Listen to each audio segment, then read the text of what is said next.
அங்கேருந்து வந்து அங்கே சேர்ந்து அங்கே இருந்தவர் தான். இன்னைக்கு அமைச்சராகிவிட்டோம் என்கிறதுனால தலகால் புரியாமல் அவர் பேசிக் கொண்டிருக்கிறார்.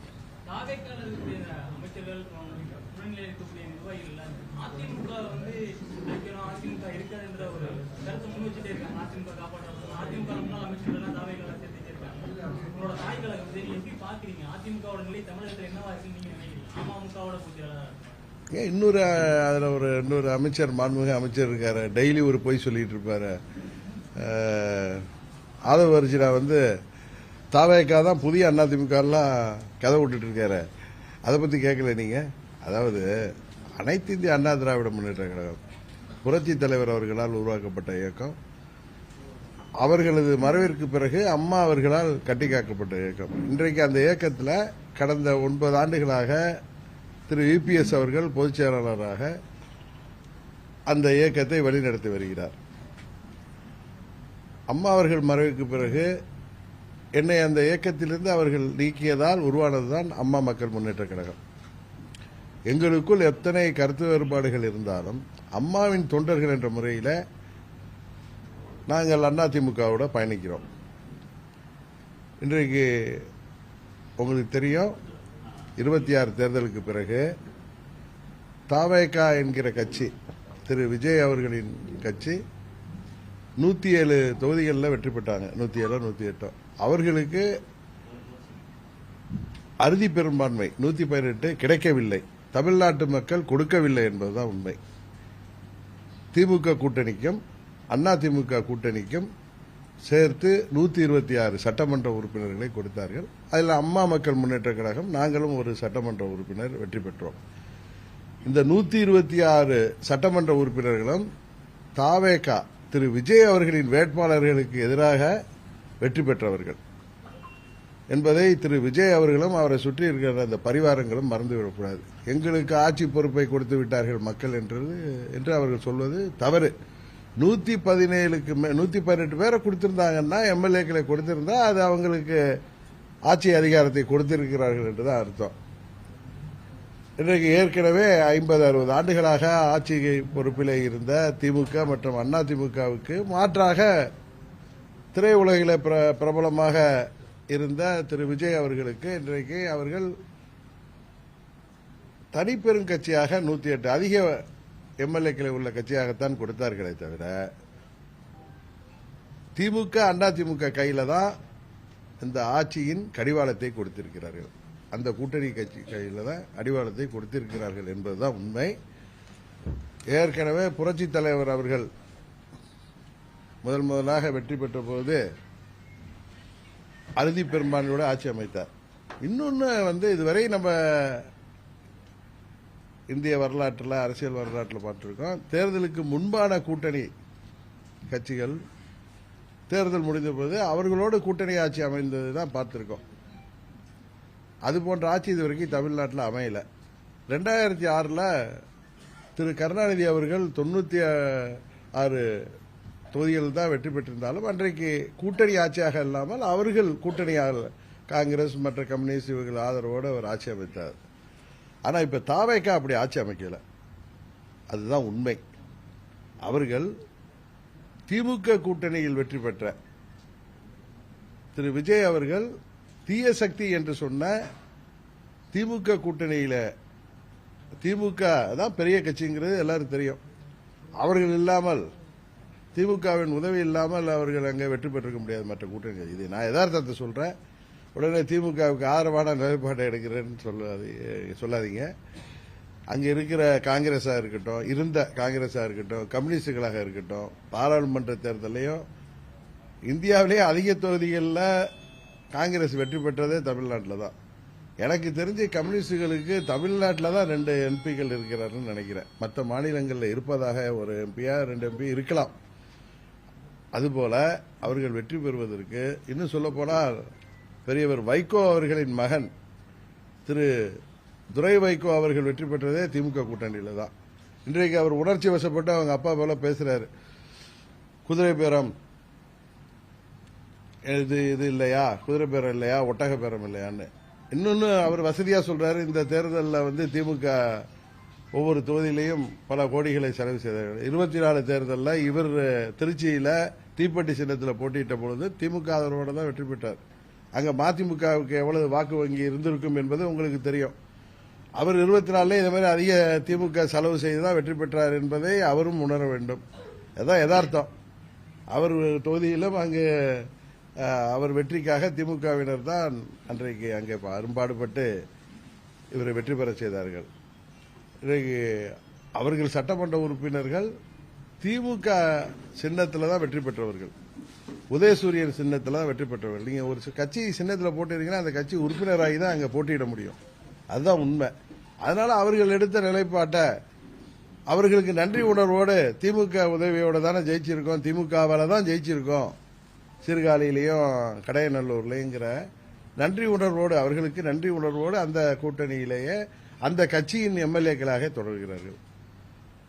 இதுல குதிரை பேரம் இருக்கிறது என்பதை நான் முதல்ல அன்னைக்கு நட்ட நிசியில கவர்னர் மாளிகையிட்ட நான் சொன்னேன். அப்போ கூட நீங்க கேட்டீங்க அதுக்கு விஜய் தான் காரணமானு கூட என்ன கூட நண்பர்கள் கேட்டாங்க. ஏன்னா அன்றைக்கு திரும்ப அதை சொல்ல வேண்டிய காரணம் அது விஜய் மறந்திருப்பார், நீங்களும் மறந்திருக்க கூடாதுங்கிறது தான். அன்றைக்கு விஜய் அவர்கள் போய் அங்க கவர்னரை சந்தித்து ஆதரவு கடிதம் கொடுத்த பொழுது அமமுகவின் சட்டமன்ற உறுப்பினர் ஒருவர் கொடுத்தாரு. அது எனக்கு தொலைக்காட்சியில் பார்த்துட்டு தான், ஏன்னா எனக்கு எங்களால் நீக்கப்பட்ட அமமுக சட்டமன்ற உறுப்பினராக இருந்த திரு மன்னார்குடி தொகுதியில் வெற்றி பெற்ற காமராஜ் அவர்கள் எனக்கு அதிமுகவுடைய பொதுச்செயலாளர் எடப்பாடி அவர்களை முதல்வராக ஆதரவு அளித்து கொடுத்த கடிதம் என்னிடம் இருந்ததை நான் கவர்னரிடம் கொண்டு அந்த கடிதத்தை காமிச்சேன். நீங்க கூட அதில் தவறா இப்ப ஒளிபரப்புறீங்க, இபிஎஸ் அவர்களை முதலமைச்சராக்குவதற்கு நீங்க அழைக்கணும்னு சொல்லி கொடுக்கல. இந்த கடிதம் தான் 5 மணிக்கு கையெழுத்து போட்டிருக்காரு. அதுக்கப்புறம் ஒரு கையெழுத்து வந்திருக்கு. அந்த கடிதம் ஒன்று போர்ஜரியா இருக்கணும், இல்ல குதிரை பேரமா இருக்கணும் தான் சொன்னேன். ஏன்னா எங்க எம்எல்ஏ தொடர்பு கொண்ட அவர் கிடைக்கவில்லைன்னு சொன்னேன். அதுக்கப்புறம் 1 மணி நேரத்தில் நான் வீட்டுக்கு வந்தது, எம்எல்ஏ அங்கே போய் அந்த கடிதமே நான் கொடுக்கல. அந்த வீடியோ ஒன்று வெளியிட்டாங்களே, அதை யார் வாங்கியது என்பதெல்லாம் பின்பு தெரிஞ்சிச்சு. இதே இடத்துல எம்எல்ஏ என்கிட்ட சொன்னதை நான் ஏஐயா இருக்குன்னு உங்கள்கிட்ட சொன்னேன். அவர் என்ன மேலே ரூமில் சொன்னார், அது ஏஐ கடிதம், நான் கையெழுத்தே போடல அப்படி உங்களுக்கு முன்னாடி சொன்னார், இதே இடத்துல உட்கார்ந்து தான். ஆனால் உண்மையிலேயே அவர்கள் தட்டி தூக்கி இருக்கிறார்கள். இப்போ அமமுக சார்பா இல்லை அதிமுக சார்பா ஒருவர் வெற்றி பெறும் பொழுது அவர் தாவேகாவுக்கு எதிராக அங்கே போட்டிட்டு தான் வெற்றி பெற்றிருக்காங்க. அவர்களாக என்னமோ மெஸ்மரிஸ் ஆன மாதிரி, என்னமோ மிட்டாயை பார்த்து ஓடுற பிள்ளைங்க மாதிரி அங்கே ஓடி இருக்காங்கன்னு யாரும் சொன்னா அதை நம்ப முடியுமா? இன்றைக்கு விஜய் அவர்கள் அன்றைக்கு முதல் கோணல் முற்றிலும் கோணல்ங்கிற மாதிரி தாங்கள் தூய சக்தி என்று சொல்பவர்கள் 108 எம்எல்ஏக்கள் தான் இருக்காங்க. ஆட்சி அமைக்க வீடு வீடா போனாரு, கட்சி ஆபீஸுக்கெல்லாம் போனாரு. ஆட்சி அவர்கள் ஆதரவு கொடுத்தவர்களை வச்சு ஆட்சி அமைச்சிருக்கணும். அதுவும் சொல்ல போனா கம்யூனிஸ்டுகள் இன்றைக்கு என்னதான் ஜனாதிபதி ஆட்சி வந்து விடக்கூடாது, ஏதோ பாரதிய ஜனதா கட்சியோடைய மறைமுக ஆட்சி வந்து விடக்கூடாது என்பதற்காக நாங்கள் திரு விஜய் அவர்களை ஆதரிக்கிறோம் என்று சொல்வதெல்லாம் அவர்களுக்கு வேண்டால் சரியாக இருக்கும். அது தார்மீக அடிப்படையில் சரியில்லை என்பதுதான் என்னுடைய கருத்து. ஏன்னா அவர்கள் ஒன்றும் அந்த கூட்டணியில் வென்றவர்கள் இல்லை. தாவேகா வேட்பாளரை எதிர்த்து தான் அங்கே அவங்க தொகுதியில் திருத்துறைப்பூண்டிலையும் மற்றொரு தொகுதியிலையும் அந்த கம்யூனிஸ்ட் வேட்பாளர்கள் ஜெயித்த இடங்கள்ல அவங்க வெற்றிருக்காங்க. அதனால இது ஒரு விசித்திரமான ஒரு பொருந்தாத கூட்டணி ஆட்சி தான் நடக்குது. திரு விஜய் அவர்களுக்கும் அவரை சுற்றி உள்ள அந்த பரிவாரங்களுக்கும் ஒரு பயம் இருக்கு. காங்கிரஸ் வேண்டுமானால் நம்மோடு இருக்கலாம், திரு திருமாவளவன் அவர்களோ ஐயுஎம்எல் அவர்கள் கட்சியோ அல்லது கம்யூனிஸ்டுகளோ, ஏற்கனவே கம்யூனிஸ்ட் 4 எம்எல்ஏ இருக்காங்க, அவர்கள் இன்றைக்கு கூட அவங்க கூட்டணியில் நாங்கள் சேரல, ரொம்ப வெளியில இருந்து ஆதரவு கொடுக்குறோன்னு ஒரு நிலைப்பாட்டில் இருக்காங்க. எதற்கு விளக்கமாக சொல்றேன்னா, இதுல பல இதை போட்டு குழப்பிட்டு இருக்கீங்க. அதுக்காக சொல்லிடுறேன் கிளியரா. இன்றைக்கு அவர்கள் பயத்தின் காரணமாக, ஆட்சி போய்விடுங்கிற பயத்தின் காரணமாக தான், உங்களுக்கு தெரியும் அதிமுகவை உடைத்து அவர்களுக்கு தப்பான வாக்குறுதிகளை கொடுத்து இன்றைக்கு போய் அங்கே சேர்றாரு விஜயபாஸ்கர் தான். அதுக்கு அவர் மூலம்தான் அவர்கள் அந்த முயற்சியை செய்து 30 எம்எல்ஏக்களை திரட்டினார்கள். அன்றைக்கு திரு இபிஎஸ் அவர்கள் 17 எம்எல்ஏக்களோடு சென்று அங்கே சட்டமன்றத்தில் லெட்டர் கொடுத்ததும் கட்சியின் தலைமை கொடுக்கிற லெட்டர் தான் நிற்கும். அதுபடி தான் அந்த கட்சியோட விப்புங்கிற குரடாலாம் தேர்ந்தெடுக்க முடியும். தெரிஞ்சதான் 5 பேர் வந்தாங்க. அப்புறம் இவர்களே அன்றைக்கு ஆதரவு கொடுத்தார்கள். தவறான ஒரு முடிவு எடுத்தார்கள். அன்றைக்கே சொன்னேன், தவறான வழியில் போகிறீர்கள், உங்களை விஜய் நடு ரோட்டில் நிறுத்தப் போகிறார். நான் இன்னைக்கு இல்லை என்றைக்கோ சொன்னேன், ஜூன் மாசமே சொன்னேன், இல்லை மே மாசமே சொன்னேன். இவங்க போய் ஆதரவு அளித்தது மாபெரும் தவறு. ஏன்னா இவர்கள்லாம் அம்மாவின் தொண்டர்கள், அம்மாவால் அறிமுகப்படுத்தப்பட்டவர்கள். இவர்கள் பல பேர் 3 முறை 4 முறை 5 முறை சட்டமன்ற உறுப்பினராக இருந்து பல முறை அமைச்சர்களாக இருந்தவர்கள். அவர்கள் தலைமை மீது அவர்களுக்கு அதிருப்தி இருந்தால் அவர்கள் கட்சியிலே இருந்து அதற்காக அவரோடு பேசி அதை தீர்ப்பது தான் நியாயமாக இருக்கும். அதை விட்டுவிட்டு அன்றைக்கு கட்சியின் நிலைப்பாட்டுக்கு எதிராக தவேகாவுக்கு ஆதரவாக அன்றைக்கு ஆதரவளித்த காரணத்தினால்தான் இன்றைக்கு அவர்கள் கஷ்டங்களை அனுபவித்து வருகிறார்கள். இன்றைக்கு எடப்பாடி அவர்கள் தலைமை மாறினால் சரியாயிடும் என்று சொல்வதெல்லாம் இவர்கள் தாங்கள் செய்த தவறை மறைப்பதற்கு செய்கின்ற நாடகம்தானே தவிர சுயநலத்தை தவிர இதில் வேற ஒன்றும் இல்லை. இன்னும் சொல்ல போனா 2014 அன்றைக்கு எடப்பாடி தலைமையிலான ஆட்சி தொடர்வதற்கு காரணமாக உதவிகரமாக இருந்த என்னை அன்றைக்கு வெளியேற்றினாலும் நான் அம்மாவின் தொண்டன் என்கிற முறையில் அதையெல்லாம் மறந்துவிட்டு இன்றைக்கு அவர்களோடு கூட்டணியிலே இருக்கிறேன், தொடர்ந்து இருப்பேன். நாங்கள் ஆதாயத்துக்காக, அரசியல் ஆதாயத்துக்காக கட்சி நடத்துபவர்கள் அல்ல. ஆட்சி அதிகாரம் முக்கியம்தான். அதே நேரத்தில் நாங்கள் எல்லாம் அம்மாவின் தொண்டர்கள் என்ற ஒரு புள்ளியில நாங்கள் அவர்களோடு எந்தவித மனமாச்சரியத்திற்கும் இடமில்லாமல், எந்தவித மாற்று எண்ணம் இல்லாமல் நாங்கள் அம்மா மக்கள் முன்னேற்ற கழகம் அதிமுக கூட்டணியில இடம்பெற்றுக் கொண்டிருக்கிறது. இந்த கடினமான சூழ்நிலையிலும் நாங்கள் அவர்களுக்கு உறுதுணையாக இருக்கிறோம்.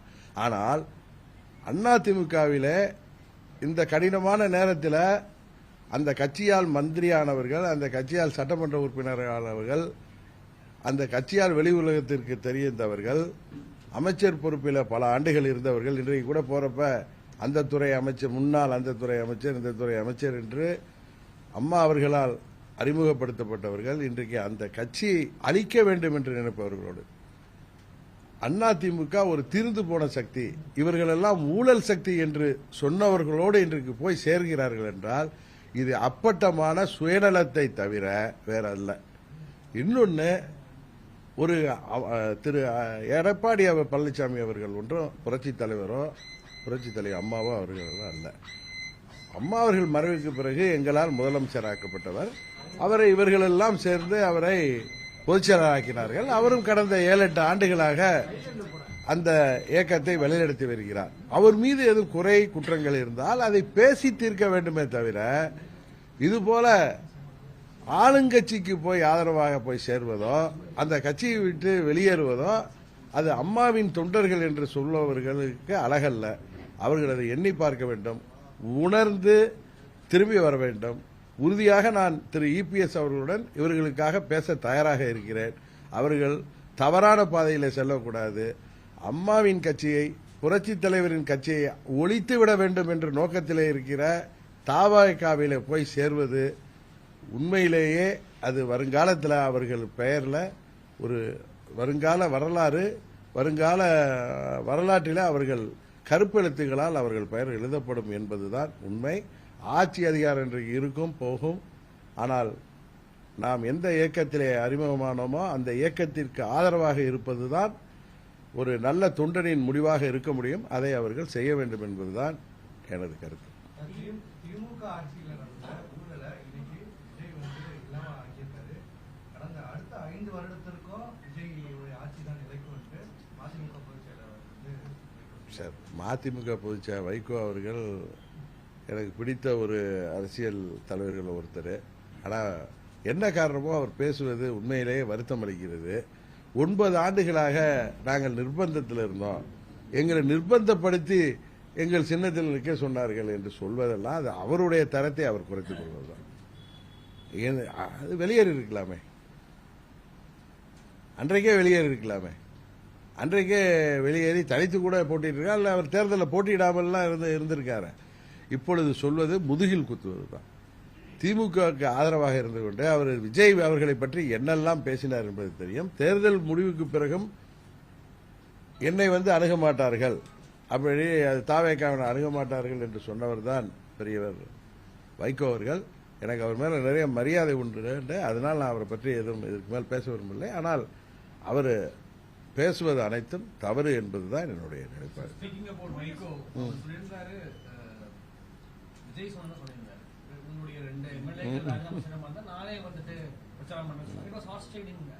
நான் தான் முதலே சொல்றேன், குதிரை பேரம் அது அந்த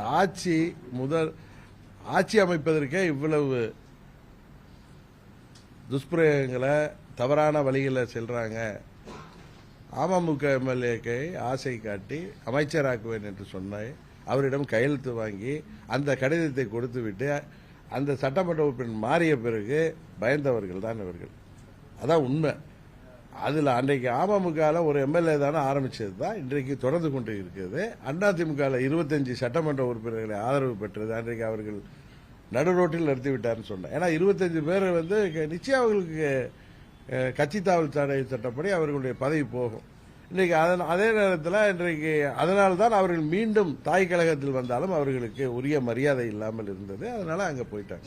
இதுதான் உண்மை. இது ஒரு clear cut case of horse trading. Vaiko அவர்கள் எம்எல்ஏக்களை அதில் திமுக சின்னத்தில் ஜெயித்த எம்எல்ஏக்களை வைகோ கட்சியை சேர்ந்தவர்களாக இருந்தாலும் அவங்க அந்த சின்னத்தில் போட்டிருப்ப அந்த கட்சி உறுப்பினர்கள் டெக்னிக்கலா அவர்கள் 2 பேரும் திமுக உறுப்பினர்கள் தான். திமுக உடைய கொறடா சொல்கிற உத்தரவை தான் அவர்கள் சட்டமன்றத்தில் நிறைவேற்ற முடியும். அவர்கள் இருவரையும் ரிசைன் பண்ணுங்கன்னு நான் சொன்னேன். விஜய் சொன்னாரு. அவர்களுக்கு நானே பிரச்சாரம் செய்து வெற்றி பெற செய்ய வைக்கிறேன்னு சொன்னது உறுதியாக இது குதிரை பேரம் தான். இதை யாரு மறைக்க முடியும்? வைகோ அடுத்த நாள் மாறி பேசுறார். வைகோ 93 ஒரு சிறந்த அரசியல்வாதியாக தேர்ந்தவர். இப்படி வயதான காலத்தில் இப்படி அவர் தடுமாறுவது உண்மையிலேயே வருத்தம் அளிக்கிறது. திமுக 4 பேர் அரசு செய்யப்பட்டிருக்காங்க.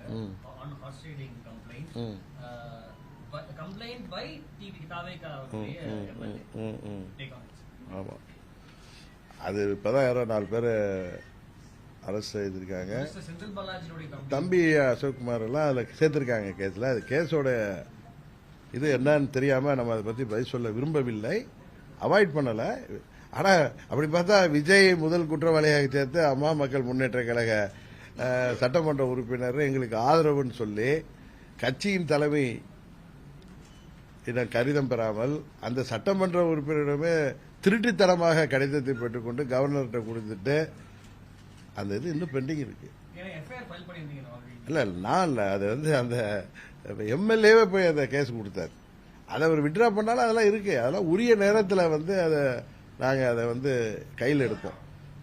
அது எப்போ தேவையோ அது எனக்கு தெரியும். அந்த நேரத்தில் அதுக்கு உயிரோட்டம் வரும்.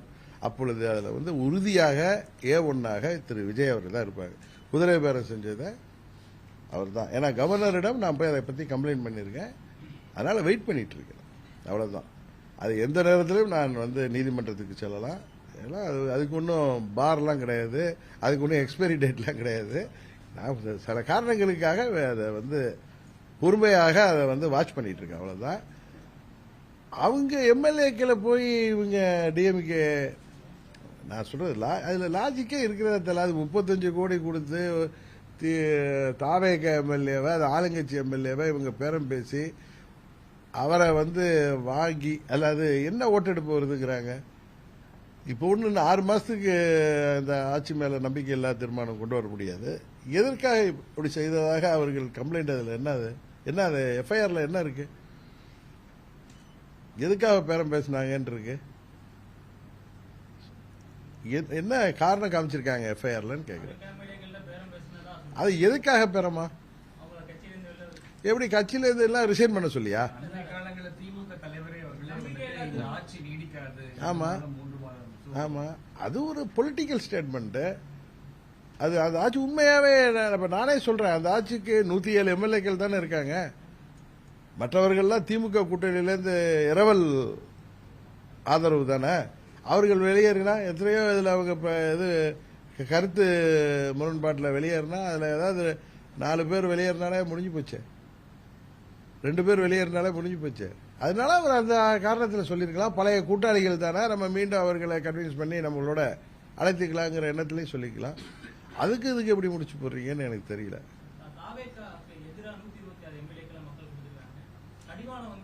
திமுக அதிமுக கையில தான் இருக்கு. வாய்ப்பு இருக்காது. என்ன அதிமுக ஆட்சி சேர்ந்து. இல்லை நீங்கள் கடந்த முறையிலேருந்து அது திமுக தலைவரும் அதிமுக பொதுச்செயலாளரும் பதில் சொல்லாமல் அதை இருக்காங்க. அவர்கள் அதற்கு பதில் சொல்ல வேண்டும். ஏன்னா அவர் திரு காதர் மொய்தீன் அவர்கள் சொல்வதை குற்றச்சாட்டு அவர் சொன்னார், நேற்று இன்று நாளையும் நாங்கள் அந்த கூட்டணியில் இருப்போம்னு சொன்னார். கரெக்டா? எனக்கு தெரிந்தவரை அவர் மேலே அந்த திமுகவை சேர்ந்த ஐடி விங்லேருந்து சோசியல் மீடியாவில் நிறைய அவரை தாக்கு பேசுவதாலும் கம்யூனிஸ்ட் லீடர் அவர்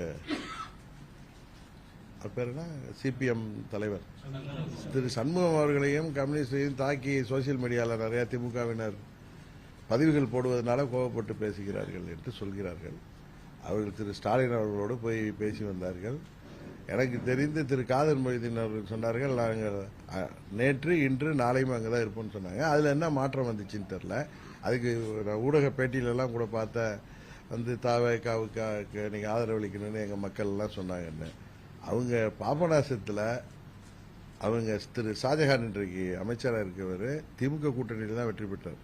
அங்கே தாவேக்கா வேட்பாளரை அவர்கள் தோற்கடித்து தான் வெற்றி பெற்றிருக்காங்க. அதுபோல் என்கிட்ட வந்து சொன்னாங்க, இஸ்லாமிய பெண்கள் இவங்க வந்து விஜய்க்கு ஆதரவு கொடுங்க அப்படின்னு பார்த்தா அவங்க நிறைய தொகுதியில் விஜய்க்கு ஆதரவாகவே வாக்களித்திருக்கலாமே. அவர்கள் 2 எம்எல்ஏக்கள் வெற்றி பெற்றிருக்க முடியாது அந்த தொகுதியில்.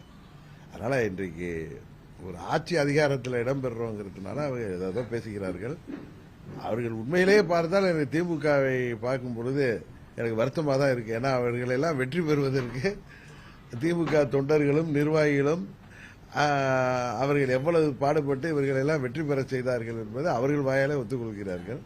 இதற்கெல்லாம் காலப்போக்கில் அவர்கள் அதற்கான பதிலை சொல்லித்தான் ஆக வேண்டும். இது வந்து இந்த கூட்டணி ஆட்சிங்கிறது இது ஒரு பொருந்தாத கூட்டணியே தான். இது ஒன்றும் தேர்தலுக்கு முன்பாக கூட்டணியில் இருந்த கட்சிகள்லாம் சேர்ந்து வெற்றி பெற்ற பிறகு ஆட்சி அமைக்கவில்லை. இது வந்து மற்றவர்கள் இடத்திலிருந்து ஆட்களை பிடித்து தான் அவர்கள் அது ஆட்சியை வந்து இன்றைக்கு நடத்தி கொண்டிருக்கிறார்கள். இதிலிருந்தே தெரியுது அவர்களுடைய நேர்மை, தூய சக்தியெல்லாம் கிடையாது. இது ஒரு நாசகார சக்தின்னு எல்லாருக்கும் தெரியுது. ஏன்னா அவர்கள் தேர்தலுக்கு முன்பு சொன்ன வாக்குறுதிகள் எல்லாம் எவ்வளவு பல்டி அடிக்கிறாங்கன்னு தெரியும். நேற்றைக்கு கூட கன்னியாகுமரியில் அந்த அட்டாமிக் மினரல் மைனிங்கில் இவர்கள் வந்து எப்படியெல்லாம் அவர்கள் ஏற்கனவே தீர்மானம் போட்டார்கள், அது நாசகார அந்த ஒரு பிளான்ட் வரக்கூடாதுன்னு இன்றைக்கு அதற்கு எக்ஸ்டென்ஷன் கொடுத்து உயிரோட்டம் பண்ணியிருக்காங்க. அதுபோல் வந்து மாதம் எலக்ட்ரிக் மீட்டர் கணக்கெடுப்பேன், மாதம் 200 யூனிட் நாங்கள் வந்து இலவசமாக தருவோம்னு சொல்லிட்டு இப்போ 500 யூனிட் வரைக்கும் பயன்படுத்துறவர்களுக்கு தான் 200 யூனிட் இலவசம்னு சொன்னாங்க. விவசாயிகள்லாம் ஒன்றும் எங்களுக்கு உடனே பயிர்க்கடன் தள்ளுபடி செய்யுன்னு சொல்லல. தேர்தல் வாக்குறுதிப்படி முழு கடனையும் தள்ளுபடி செய்வீங்கன்னு அவங்க சொன்னதை செய்யாமல் ஏமாற்று வேலை இருக்காங்க. இவர்கள் ஏமாற்று சக்தியாகத்தான் தாவேக்கா இருக்கு. இன்றைக்கு அதிமுகலேருந்து பதவிக்கு ஆசைப்பட்டு அங்கு செல்பவர்கள் உறுதியாக அதற்காக வருத்தப்படுவார்கள். மீண்டும் தாய் கழகம் வருவார்கள் என்கிற நம்பிக்கை எனக்கு இருக்கு. ப்ரீ போல்ல இருந்த விஜய் மேல அந்த கிரேஸ் போஸ்ட் போல்ல மாறிக்கு நினைக்கிறீங்களா? இந்த தாக்கமானது உள்ளாட்சி தேர்தலில் பிரதிபலிக்கிறது. அது மாதிரிலாம் நான் வந்து சொல்றதுக்கு நான் பொலிட்டிக்கல் ஸ்ட்ராட்டஜிஸ்ட்லாம் இல்லை. அவருக்கு வாக்களித்தவர்கள், வாக்களித்த மக்கள் அந்த 35% வாக்களித்திருக்கிறார்கள். அவர்கள் உறுதியாக உணர்வார்கள், நாம் ஒரு தவறான மாற்று என்ற பெயரிலே ஒரு தவறான சக்திக்கு வாக்களித்து விட்டோம், இது ஒரு நாசகார சக்தியாகத்தான் இருக்கிறது, திமுக அதிமுக மாற்று என்ற பெயரிலே நாம் ஏமாந்து விட்டோம் என்பதை அவர்களுடைய செயல்பாடுகளில் உறுதியாக உணர்வார்கள். தூய சக்தி தாவேக்கான்னு சொல்லி ஆட்சிக்கு வந்தவர்கள் முன்னாள் அமைச்சர்கள் ஊழல் குற்றச்சாட்டு உள்ளவர்கள் தற்பொழுது தாவேக்கால இணையறாங்க. எப்படி பாக்குறீங்க? அதான் அன்னைக்கு கூட சட்டமன்றத்தில் 2017க்கு அப்புறம் பிறகு உள்ள ஆட்சி காலங்களில் நிறைய ஊழல் நடந்தது, தொட்டவர்களை விடமாட்டேன் என்ன சொன்னார, அதில் சினிமா டைலாக்லாம் போட்டாரு. அது விடமாட்டேன்னு சொன்னது வந்து என்னோட சேர்க்காம விடமாட்டேன்னு சொல்லியிருப்பாருன்னு தான் நினைக்கிறேன். அதான் அவர் என்னமோ டைலாக் அடிச்சாரு, என்ன பிரதர் அது சினிமா டைலாக், அன்னைக்கு ஷூட்டிங் மாதிரி தான் இருந்துச்சு. அது சொன்னா அவர் கோச்சிக்கிறாங்க அவங்க கட்சியை சேர்ந்தவங்களா. அது வந்து திரு உதயநிதி ஸ்டாலின் வந்து ஷூட்டிங் மாதிரி இருந்துச்சுன்னு சொல்றத வந்து சில பேர் வந்து அது வந்து ஒரு மரியாதை இல்லாத பேச்சுக்கிறாங்க. அது உண்மையாக ஷூட்டிங் மாதிரி தானே இருந்துச்சு, யாராவது அதை வந்து மறக்க முடியுமா? ஷூட்டிங்கில் பேசுகிற மாதிரி தான், அது கிளைமேக்ஸில் பேசுகிற மாதிரி அவர் வந்து கத்தி பேசினாரு. கத்தி பேசுறதுனால எல்லாம் உண்மையாயிடாது. அதாவது மக்கள் வரிப்பணத்தை தொட்டவர்களை விட மாட்டேன் ஏதோ சொன்னார்ல அவரு, தொடவும் நாங்க தொட மாட்டோம், தொட்டவர்களை விட மாட்டேன்னாரு. இவங்க தொட மாட்டாங்கிறத போக போக தான் தெரியும். ஏன்னா எல்லாத்துலயுமே இவர்கள் பழைய ஆட்சியாளர்களை மிஞ்சிதான் இவர்களுடைய செயல்பாடுகள் இருக்கு. தேர்தல் வாக்குறுதிகள்ல இருந்து எல்லாத்திலையும் மக்களை ஏமாற்றுகின்ற எண்ணத்துல ரீல்ஸ் போட்டு மக்களை ஏமாற்றி ஆட்சிக்கு வந்தவர்கள். அதுதான் நான் திரும்ப சொல்லுவேன். திரும்ப ரீல் விட்டு ஆட்சியை தொடரலாம் என்று நினைக்கிறார்கள். எல்லா இப்ப போற முன்னாள் அமைச்சர்கள் மேலாம் ஊழல் வழக்கே இருக்கு. இன்னும் நிறைய பேர் மேல திமுக ஆட்சியில அதெல்லாம் அவர்கள் மீது நடவடிக்கை எடுப்பதற்காக திரட்டி வைக்கப்பட்ட ஃபைல் எல்லாம் இருக்கு. இவர்கள் ஒன்று செய்வார்கள், அவர்கள் எல்லாம் வாயடைக்க செய்வதற்கு அதில் கூட கேஸ் போட்டு நாங்கள் தீய சக்தின்னு காமிச்சிக்கிறதுக்கு இவங்க எல்லாரையும் க்ளோஸ் பண்ணவும் முடிவு செய்வாங்க. அது திரு விஜயபாஸ்கர் போன்றவர்களுக்கு தெரியணும். அவர் தொட்டவர்களை விடமாட்டேன்னு சொன்னாரு. ஒன்று நான் கட்சியில சேர்த்து க்ளோஸ் பண்ணுவாரா என்னன்னு தெரியல. அது ஏன்னா தூய சக்தி ஆச்சே. தாவேக அமைச்சரும் பல்வேறு குற்றச்சாட்டுகள் இருக்குது. மனிதவளத்துறை அமைச்சர் சரத்குமார் அதுக்கு அவர் கருத்து தெரிவிச்சிருக்காரு. நேற்று இருந்து அது முந்தின திமுக கண்டன ஆர்ப்பாட்டம். ஆமா, நீங்க அதெல்லாம் கண்டன ஆர்ப்பாட்டம் இல்ல அது ஏற்கனவே முதல்ல அதை கண்டிச்சு அறிக்கை கொடுத்தது நான் தான். ஏன்னா அந்த அவரை கேட்டா ஒயிட் பவுடர், அது வந்து மாத்திரையை பொடியாக்கினேங்கிறாங்க. அது விஜயெல்லாம் தோத்துருவார் போல இருக்கு, அந்த அளவுக்கு அவருடைய திறமையா இருக்காரு அவரு. எங்க போய் சிஎஸ்கே மேட்ச்ல குழந்தைக்கு இப்பயே அந்த குழந்தைக்கு 3 வயசு 4 வயசு இருக்குன்னா அதுக்கு ஒரு டாக்டரை விட்டு வேற பதில் சொல்ல வைக்கிறாங்க, ஒரு சின்ன பாப்பாவை விட்டு பதில் சொல்ல வைக்கிறாங்க, ரீல்ஸ் போட்டு ஏமாத்தலான்னு பாக்குறாங்க. அது அந்த ஒயிட் பவுடர் என்ன பவுடருங்கிறது இப்ப சாதாரணமா பட்டாக்கத்தியை வச்சு கேட்க விட்டுறவனெல்லாம் துரத்தி போய் போலீஸ் கைது செய்யுது. இது வந்து அந்த ஒயிட் பவுடர் இருக்குல்ல, ஒயிட் பவுடர் மந்திரியை அந்த ஒயிட் பவுடரை எப்படி மாத்திரையை நசுக்கினாருன்னு அவர்கிட்ட திருப்பி ஒரு கையில ஒரு டெபிட் கார்டா கிரெடிட் கார்டை கொடுத்து போன் மேல வச்சு 500 ரூபா தாள் இருந்தாதான் அதை சரியா அது நசுங்குமா என்னன்னு தெரியல, அதை வச்சு நசுக்கி காமிக்க சொல்லிதான் இதுல ஒரு பிராக்டிக்கலா ஒரு இது வச்சுதான் எடுக்க முடியும்.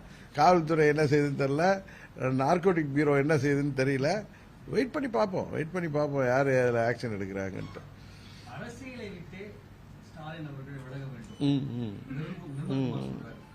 அதான் சொல்றேன்ல, அவர் ஒரு 15 நாளைக்கு முன்னாடி என்ன இப்படிதான் அரசியலை விட்டு ஒதுக்குறாரு. இப்ப திரு ஸ்டாலின் அவர்களை பார்த்து 50 ஆண்டுகளாக அரசியல் இருக்கிற பார்த்து இவர் ஒரு சின்ன பையன் இவர் பேசுறாரு. அதான் சொல்றேன்ல, அற்பர்களுக்கு வாழ்வு வந்து அடுத்த ராத்திரில கொடை பிடிக்க தான் செய்வாங்க. அது கொஞ்ச நாள் ஓட தான் செய்யும், இதெல்லாம் தானா அடங்கும். அது வரைக்கும் நம்ம பொறுமையாக காத்திருப்போம் தான் சொல்றேன்.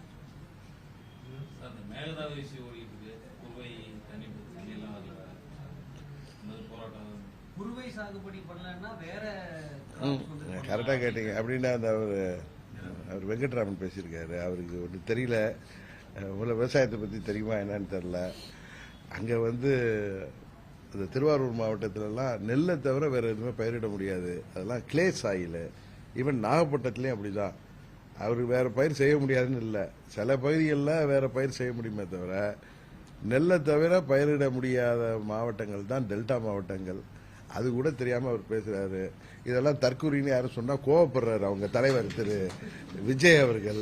அவங்களுடைய பேச்சு எல்லாமே தற்கூரித்தனமா தான் இருக்கு.